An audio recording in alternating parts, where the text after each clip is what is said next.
وما من دابة في الارض الا على الله رزقها، نہیں ہے کوئی زندہ سر زمین میں مگر اللہ کے ہاں اس کی روزی، تمام مخلوقات کا ان کی شان کے مطابق اللہ تعالیٰ روزی رساں ہے۔ وَيَعْلَمُ مُسْتَقَرَّهَا، وہ جانتا ہے جائے قرار، وَمُسْتَوْدَعَ جائے امانت، جہاں چند دن کے لیے رہے وہ امانت ہے، جہاں ذرا زیادہ ہے وہ قرار ہے۔ کل فی کتاب مبین، ہر چیز لوح محفوظ میں۔ اس آیت کے ذیل میں تفسیر روح المعانی میں واقعہ لکھا ہے کہ حضرت موسیٰ کلیم ایک دفعہ اچانک بارگاہ الہی میں شرف کلام کے لیے کوئی دور گئے، راستے میں خیال آیا گھر پہ راشن ہوگا یا نہیں۔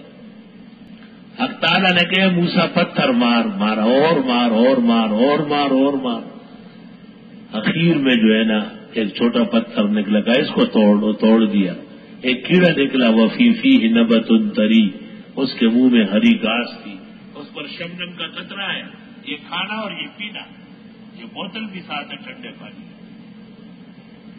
موسیٰ علیہ السلام حیران ہو گئے، پتھر در پتھر در پتھر در پتھر، اور یہ کیڑا ایسا خوشباش، منہ میں ہری گھاس ہے، اور اس کے اوپر جو ہے نا وہ شبنم کے قطرے ہیں۔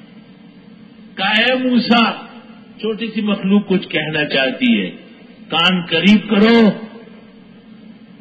کان قریب کیا تو وہ پڑھ رہا ہے سبحان من یرانی ویعرف مکانی ویرزقنی ولا ینسانی، پاکی ہے اس اللہ کے لیے جو مجھے جانتا ہے اور مجھے روزی دیتا ہے، کبھی بھی مجھے بھولا نہیں۔